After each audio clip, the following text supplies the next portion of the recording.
How many of you are enjoying getting out and running every day, or any day, some days? How many of you like to take a good run?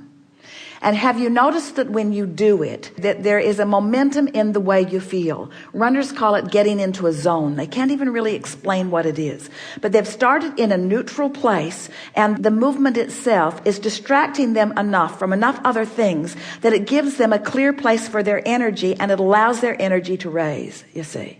And so that's what we're suggesting, is that you get out ahead of it. I had already learned some of that from some of your teachings about go to bed. I have this wonderful bed, and I crawl into bed and I think those good thoughts, and I wake up in the morning and I do that. But then, so like what you are said, some of the shit first hits the fan. thoughts that you come across in the morning? What are the, just call them out and we'll repeat them, we'll find them. But what are the troublesome thoughts that you're bumping up against? Bumping up against, it's a good way to say it, because it's active in your vibration, so you're bumping up against it. What are some of those early morning bumping up against unpleasant thoughts that you're finding? Take it easy there just a little bit. So I feel physically uncomfortable. What else?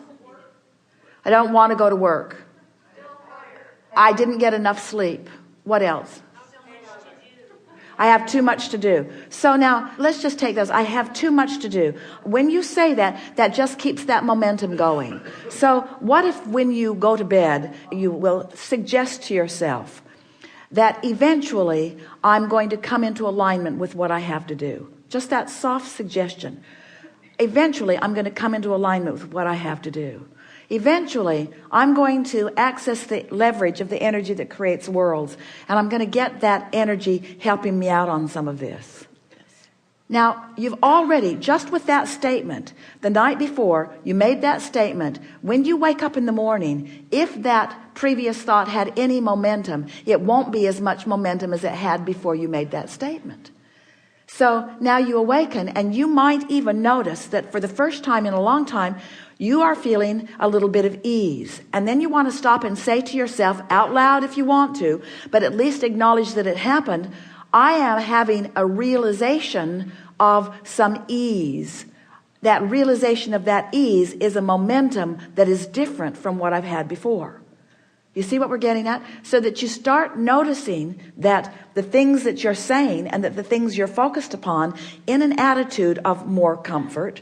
So let's say you wake up in the morning and your body hurts. When you put yourself in your bed at night, lie there for a little bit and try to find something that makes you feel comfort in your body. Appreciate the softness of the bed, or appreciate the comfort of the pillow. Focus upon something that feels good. Try to put yourself in a comfortable position where you are acknowledging this feels good. This feels good.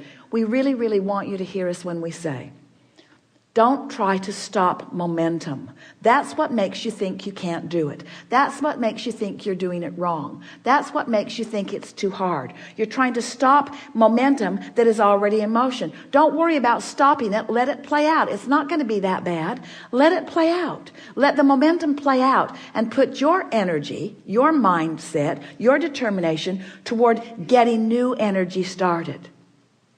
So instead of saying, I'm going to try to get my body to stop hurting, start saying, oh, this feels good. Oh, that tastes good. Oh, this is relaxing. Oh, this is a good thing. Get that momentum going. And it is our promise to you, with far less attention than you have put into almost anything else that you are doing, you will begin to dovetail with this energy that creates worlds, and you'll begin to feel momentum. And it won't take long before you'll begin to feel a sort of invincibility. You'll feel so invincible that you'll be watching something on television that's not going your way, and you'll say, I want, and when it happens, you'll say, thank you very much.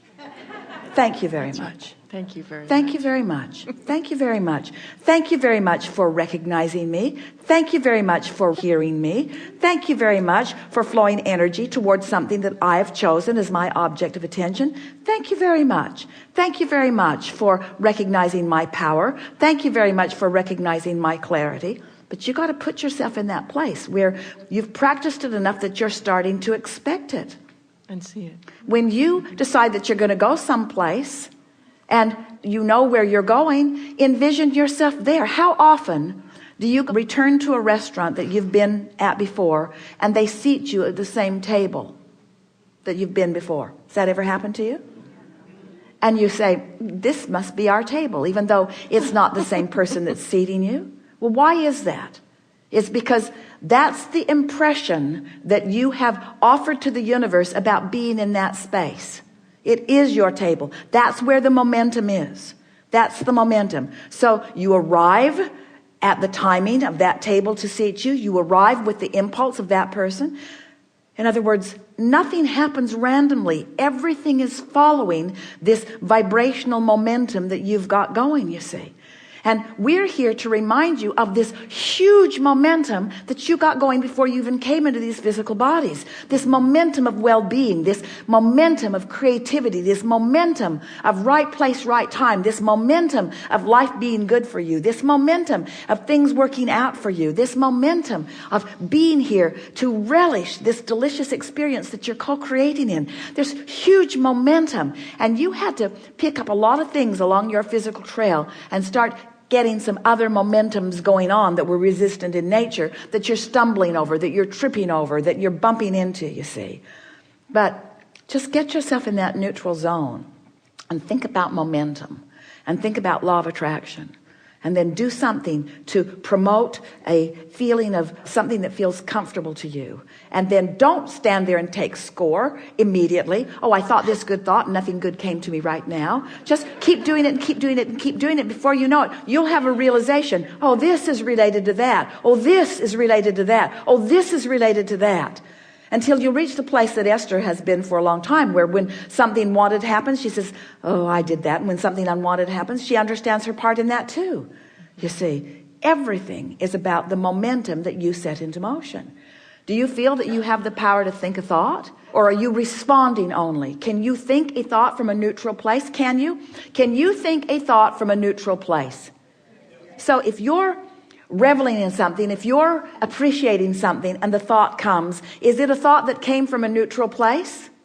No, it isn't. It's a thought that came from momentum that you had going. And often it's a thought that's inspired from non-physical. In other words, you get your vibration high enough where you're hearing what we're saying, and we're flowing all kinds of ideas to you that you're picking up on, you see.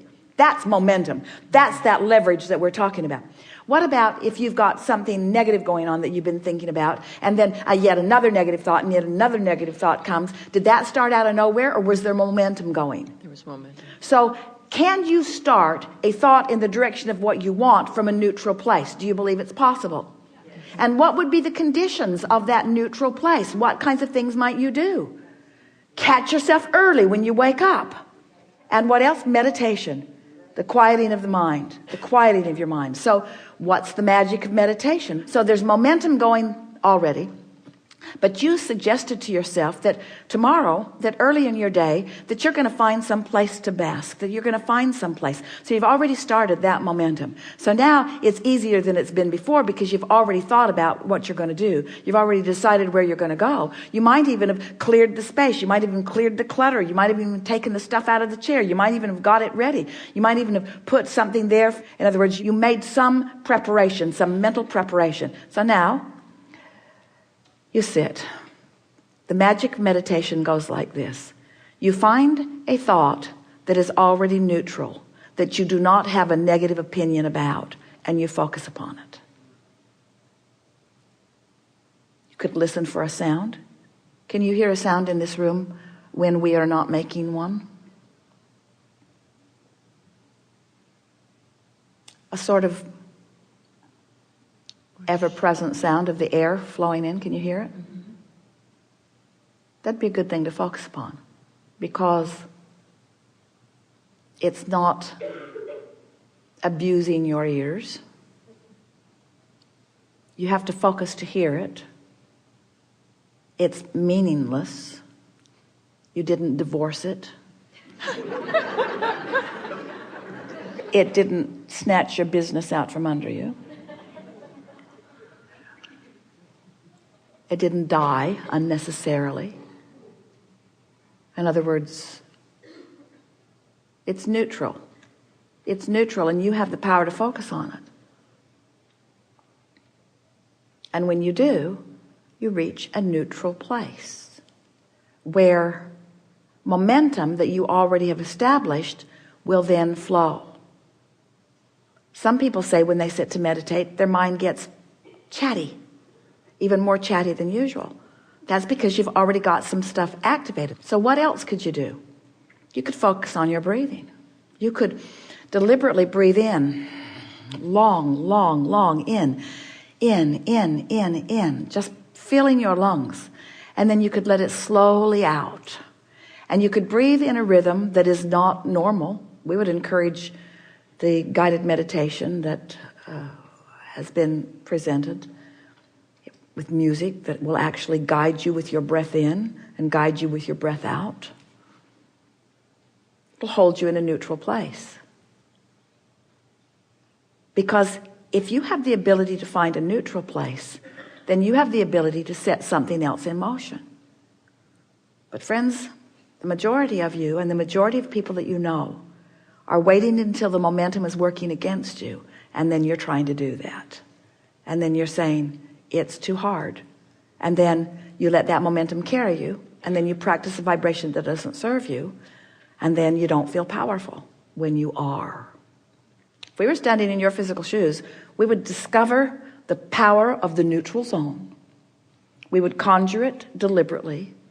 We would discover the power of meditation, which is just quieting your mind. And then we would begin watching for the momentum that ensues. And when you realize, and you will, things are shifting for you.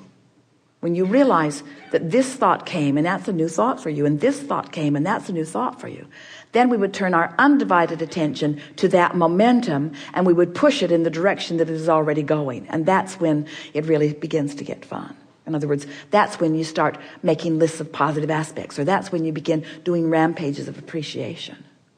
You watch us as we are interacting with people, and you hear sometimes someone will start out with something that they're bumping up against.